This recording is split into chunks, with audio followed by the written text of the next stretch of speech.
Hi friends, welcome to నవ్వు నవ్వించు.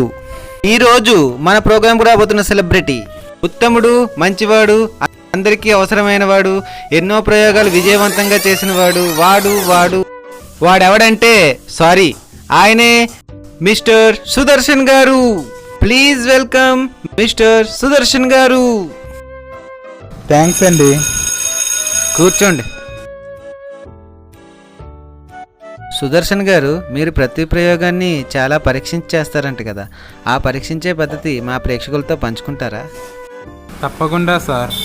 Okay sir, మొదటిగా మీ పేరు సుదర్శన్ కదా, సుదర్శన్ అంటే మంచి అని అర్థం. అంటే మీరందరికీ మంచినే చూపిస్తారా? నేను ప్రతిదీ చూపిస్తాను. ఏం చూపిస్తారు సార్? అదేనయ్యా నేను చేసే ప్రయోగాలు. ఓ సంతేనా, నేను ఇంకా ఏదో అనుకుని భయపడి చచ్చాను. ఓకే సార్, మీరు చేసిన మొదటి ప్రయోగం ఏంటి? అది నేను పెట్రోల్లో అయస్కాంతం శక్తి ఉందని కనిపెట్టాను. పెట్రోల్లో అయస్కాంత శక్తి ఏంట్రా అయ్యదవా తింగర్ సచ్చినోడా? పెట్రోల్లో అయస్కాంత శక్తి అదేంటి సార్? పెట్రోల్కి దగ్గరగా అగ్గిపుల్ల వేస్తే లాక్కుంటాను. సర్లేండి, మీరు చేసిన రెండో ప్రయోగం గురించి చెప్పండి. నా రెండవ ప్రయోగమా కరెంటు తీగ మీద పచ్చకొమ్మ వేస్తే మండుతుందని ఆ ప్రయోగంలో తెలుసుకున్నాను. ఇంకా నయం, కరెంటు దగ్గర మనిషి పట్టుకుంటే నల్లగా మాత్రమే ప్రయోగం చేయలేదు. లేదు సార్, మంటల మీద కాకుండా ఇంకేమన్నా ప్రయోగాలు చేస్తారా? చేశాను. ఏంటి సార్ అది? Life insurance. సార్, నేను అడిగింది లైఫ్ ఇన్సూరెన్స్ కోసం కాదు, ప్రయోగాల కోసం. ప్రయోగాల నీటిలో నూనె వేస్తే తీరుతుందని చెప్పాను. ఇంకా నయం, నీటిలో దూకితే మనిషి మునిగిపోతాడని కనిపెట్టలేదా?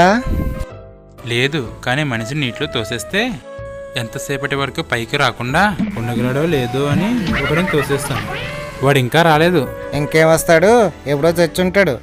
ఇంతకీ అతనికి ఈతొచ్చా? గజేతగానే అన్నాడు. గజీతగాడైతే ఇంకా ఎందుకు రాలేదు? తర్వాతే తెలిసింది గజం మాత్రమే ఈదగలడని. సార్, మీరు ప్రతిదీ చాలా ధైర్యంగా చేస్తున్నారు, దేనికి భయపడరా? నేను దేనికి భయపడను. అందుకే మా ఇంట్లో బొజ్జింకి వచ్చినా మంచం మీద దిగను. బొద్దింకని చూసి మంచం దిగినోడు నువ్వు ధైర్యవంతుడు ఏంట్రా పిరికి నా కొడక. సార్, మీరు బొద్దింకను కాకుండా ధైర్యంగా ఎదుర్కొన్న విషయం ఏమైనా ఉందా? ఉంది. ఏంటి సార్ అది? నేను 10th ఫెయిల్ అవ్వడం. ఎందుకు ఫెయిల్ అయ్యారు సార్? నా క్వశ్చన్ పేపర్ ఇవ్వగానే మా సార్ వచ్చి ఏ ప్రశ్న వదలకుండా రాయమన్నారు. అంటే ఆయన మాట విని అన్ని ప్రశ్నలు వదలకుండా రాశాను. అదేంటి వదలకుండా రాస్తే ఎందుకు ఫెయిల్ అయ్యారు?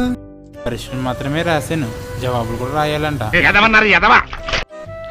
సర్లేండి, ఆ గొడవ వదిలేసి ఇంకేం కనిపెట్టారో చెప్పండి. నీరు పల్లానికే వెళ్తాయని కనిపెట్టాను. నీళ్లు పల్లానికే వెళ్తాయి, కొండలు ఎక్కువ. అది నేను కనిపెట్టాకే మీకు తెలిసింది. వీడి పిచ్చి ప్రయోగాలు. సార్, కొత్తగా ఉన్న ప్రయోగం చేస్తున్నారా? ఐస్ మీద ప్రయోగం చేస్తున్నాను. ఐస్ మీద ప్రయోగమా? ఐస్ మీద ఏం కనిపెడుతున్నారు సార్? ఎండలో ఉంచితే ఐస్ కరిగిపోతుందని కనిపెట్టాను. ఇంకా నయం, ఐస్ మీద కూర్చుంటే చల్లగా ఉంటుందని కనిపెట్టలేదు.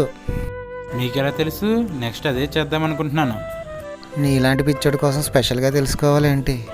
సార్, మిమ్మల్ని ఉత్తముడు అంటారు, ఎందుకని? నేను ఎంతో ఉత్తమమైన ప్రయోగాలు చేస్తారని అలా అంటారు. ఉత్తమమైన ప్రయోగాలా, ఉత్తుత్త ప్రయోగాలా? నీకేం తెలుసు నేను చేసే ప్రయోగాలు? అవును మరి, మీరు చేసే ప్రయోగాలు ప్రపంచాన్ని ఉద్ధరిస్తున్నాయి. ఏంటి సార్ అలాగంటారు? ఈరోజు మీరంతా బతుకుతున్నారంటే నేను కనిపెట్టిన దానివల్లే. అవునా? ఏంటి సార్ అది?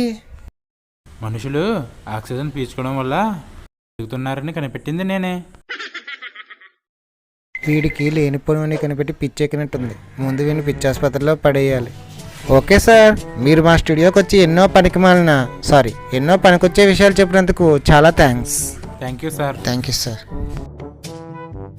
చూసారుగా, ఈ వారం ఒక పిచ్చి సెలబ్రిటీని, వచ్చే వారం మరి కొత్త సెలబ్రిటీతో మళ్ళీ కలుసుకుందాం. అంతవరకు బాయ్.